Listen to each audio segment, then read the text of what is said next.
ग्रंथालय कर्मचाऱ्यांचे जे प्रश्न आहेत ते नक्की सुटले पाहिजेत, पण ग्रंथालयाने सुद्धा काळाबरोबर स्वतःला अपडेट केलं पाहिजे. ग्रंथालय आणि वाचनालयं अपडेट झाली पाहिजेत. वाचनालय टिकवण्यासाठीचे प्रस्ताव शासनाकडे आले पाहिजेत. फक्त पगार आणि अनुदान या प्रश्नांपेक्षा ग्रंथालयं टिकवण्यासाठी प्रयत्न करा, असं आवाहन आमदार निलेश राणे यांनी केलं. कुडाळमध्ये आजपासून सिंधुदुर्ग ग्रंथोत्सव 2025ला सुरुवात झाली. त्याच्या उद्घाटनप्रसंगी आमदार निलेश राणे बोलत होते. महाराष्ट्र शासनाचं ग्रंथालय संचालनालय, जिल्हा ग्रंथालय अधिकारी कार्यालय आणि सिंधुदुर्ग जिल्हा ग्रंथालय संघ यांच्या संयुक्त विद्यमानं दिनांक 27 आणि 28 मार्चला कुडाळमध्ये सिंधुदुर्ग ग्रंथोत्सव 2025चं आयोजन कुडाळच्या महालक्ष्मी सभागृहात करण्यात आलं.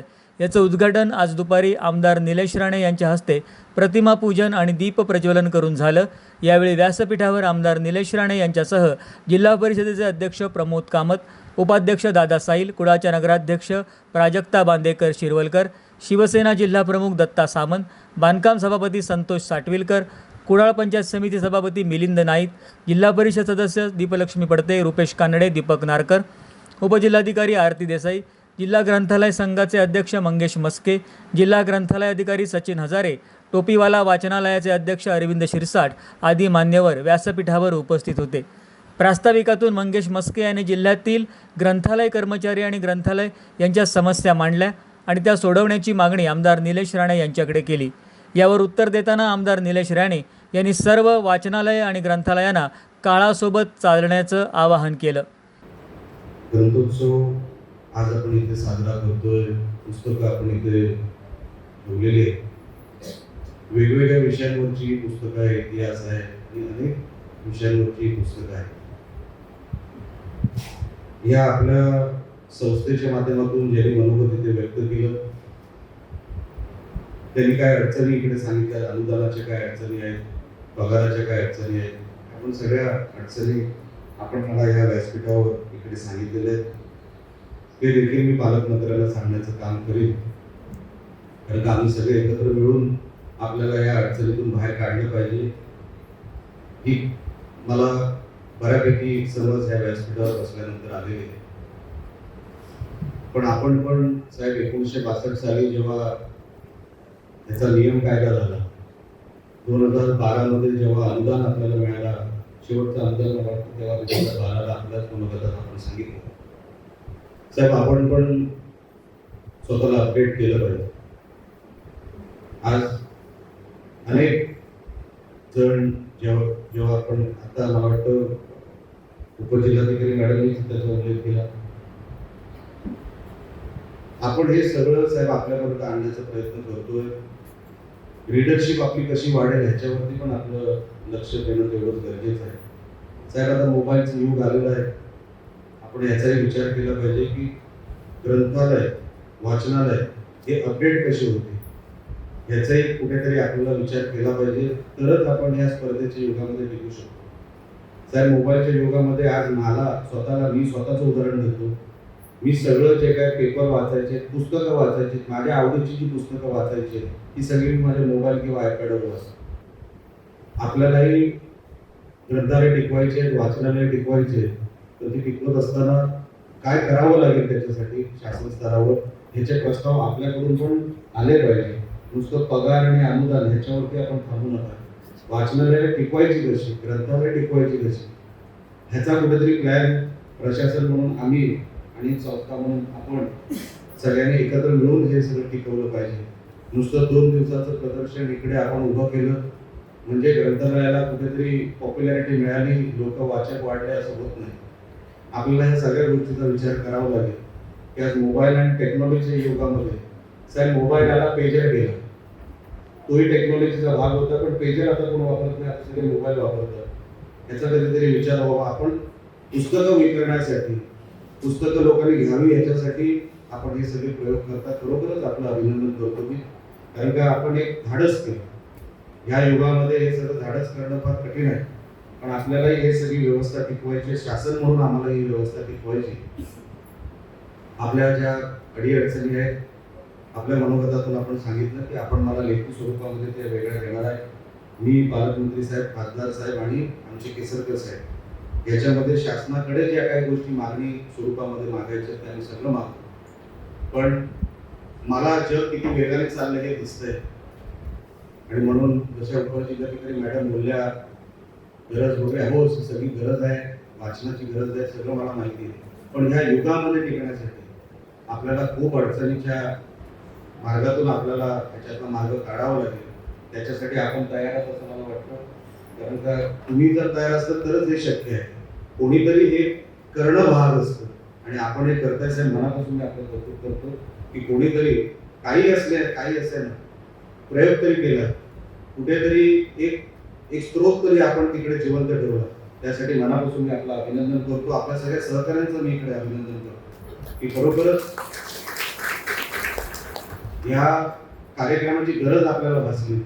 ती गरज आपण समाजाला कशी भासावी हे आता जे कौशल्य आहे ते तुम्हाला आणि आम्हाला एकत्र दाखवावं लागेल. आपण सगळ्यांनी एकत्र मिळून या विषयासाठी काम करूया. त्यासाठी शुभेच्छा देण्यासाठी मी इकडे आज तुमच्यासमोर इथे आलेलो आहे. जास्त लांबचं भाषण करणार नाही. माझी जिथे काही गरज आहे, आता तुम्ही मला पुस्तकं दिली, हे सगळ्यांचे पैसे घ्या आमच्याकडून, पुस्तकात देऊ नका. हे काय वाचतील का नाही मला माहित नाही. आम्ही आमच्या सगळ्यांकडून हे असे बघा, टेक्नॉलॉजीचा कार्यक्रम असतो ना, तर कोण मोबाईल देत नाही फुकटात. तर पुस्तकांचा मान ठेवला पाहिजे. कुठेही मला वाटतं 3 पुस्तकं व्यासपीठापर्यंत पोहोचण्यापर्यंत मला मिळाली.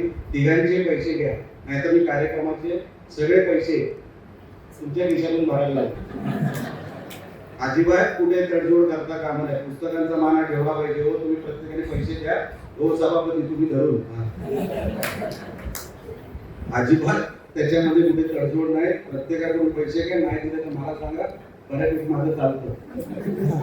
जिल्हा परिषद अध्यक्ष प्रमोद कामत यांनी देखील पुस्तकं दिशा दाखवतात असं सांगून ज्ञानवर्धक अशा या उपक्रमाचा सर्वांनी लाभ घ्यावा असं आवाहन केलं. वाचन म्हणजे विचाराची क्रांती आणि पुस्तक म्हणजे क्रांतीचे शस्त्र या विचारावर विश्वास करून आपण हा ग्रंथोत्सव साजरा करत आहोत. सिंधुदुर्ग हा फक्त नैसर्गिक सौंदर्याने नटलेला नाही जिल्हा नाही, तर सांस्कृतिक परंपरा आणि ज्ञान व समृद्धी जपणारा, वारसा जपणारा आपला जिल्हा आहे. अशा या विविध ग्रंथोत्सवासारख्या उपक्रमाचे आयोजन करणे ही खरी तुमच्या आमच्यासाठी या जिल्ह्यासाठी अभिमानाची बाब आहे. आजच्या डिजिटल युगात मोबाईल आणि सोशल मीडियामुळे वाचनाची सवय कमी होत गेली आहे. काही प्रमाणात तरी कमी झाली असली तरी पुस्तकाचं महत्त्व आजही तितकंच अत्यंत साधारण आहे. पुस्तक आपल्याला माहिती देत नाही, तर ते आपले विचार समृद्ध करते, विचार घडवते, माणसं घडवते आणि आपल्याला योग्य दिशा घडवते, योग्य दिशा दाखवते. म्हणून या ग्रंथोत्सवाच्या माध्यमातून आपण सर्वांनी विशेषतः आपल्या तरुण पिढीने आणि वाचनाची सवय व जोपासण्याची परंपरा करावा, संकल्प करावा अशी आपल्याला विनंती करतो. या ग्रंथोत्सवात विविध पुस्तकांची, लेखकांशी संवाद, सांस्कृतिक कार्यक्रम व ज्ञानवर्धक उपक्रम आयोजित केलेले आहेत. त्याचा लाभ प्रत्येकाने घ्यावा ही आपल्याला विनंती. जिल्हा परिषद सिंधुदुर्ग यांच्या वतीने आम्ही शिक्षण व वाचन संस्कृतीला नवीन प्रोत्साहन देण्यासाठी आम्ही नेहमीच कटिबद्ध आहोत. भविष्यातही अशा उपक्रमांना अधिक चालना देण्यासाठी जिल्हा परिषद आम्ही सर्व प्रयत्नशील आहोत. शेवटी या ग्रंथोत्सवाच्या यशस्वी आयोजनासाठी परिश्रम घेणारे सर्व आयोजकांचे मनपूर्वक अभिनंदन करतो. उपजिल्हाधिकारी आरती देसाई यांनी आपल्या मनोगतातून पुस्तकं आणि वाचन यांचं महत्त्व अधोरेखित केलं. ग्रंथ हेच आपल्या जीवनाला दिशा देतात असंही त्या म्हणाल्या. सर्वांना सर्वप्रथम ग्रंथोत्सवाच्या शुभेच्छा. आणि आपण ह्या जनरेशनची लोक आहोत की ग्रंथ हेच गुरु. तेव्हापासून ते आजची जी जनरेशन आहे, व्हॉट्सअप आणि ChatGPT हे गुरु असं म्हणणार ही आजची जनरेशन. आणि हा सगळा प्रवास आपण पाहिलेला आहे. तर या प्रवासाचा आपण साक्षीदार आहोत. म्हणजे हा ग्रंथोत्सव कार्यक्रम करण्यामागचा शासनाचा मूळ उद्देश म्हणजे ग्रंथांचं वाचन व्हावं. ग्रंथ म्हणजे काय, तर जे अज्ञानाची ग्रंथी कापते तो म्हणजे ग्रंथ, आणि अज्ञान दूर करणाऱ्या या ग्रंथांचं आपण ज्ञान घ्यावं हा मेन उद्देश आहे ग्रंथोत्सव साजरा करण्याचा. आणि शासनाचे अनेक उपक्रम आहेत की जिथून वाचन संस्कृती पण वाढली पाहिजे. कार्यक्रमाचं सूत्रसंचालन राजन पांचाळ यांनी केलं, तर आभार ॲडव्होकेट संतोष सावंत यांनी मानले. यावेळी विविध प्रकाशकांनी पुस्तक प्रदर्शन देखील मांडलं होतं. त्याला वाचकांचा चांगला प्रतिसाद मिळाला. शुभारंभाच्या कार्यक्रमापूर्वी doctor Datta Samant new English school देवबागच्या बालकलाकारांनी दशावतार नाटक सादर केलं. त्यांचा देखील यावेळी सत्कार करण्यात आला.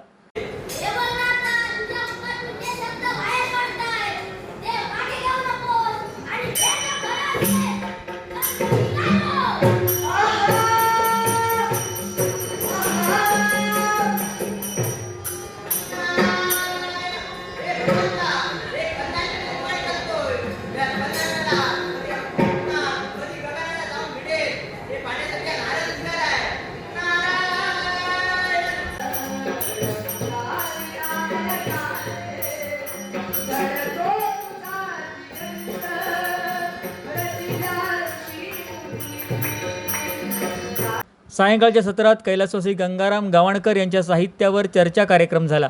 या कार्यक्रमात हेमंत पाटकर, प्रसाद खडपकर, प्रज्ञा चव्हाण आणि सोनाली गोडे सहभागी झाल्या होत्या. त्याचबरोबर प्रफुल्ल वालावलकर, डॉक्टर संजीव आकेरकर आणि वर्षा वैद्य यांचा श्रुतिका हा कथाकथनाचा कार्यक्रम झाला. 28 मार्चला या ग्रंथोत्सवाची सांगता होणार आहे.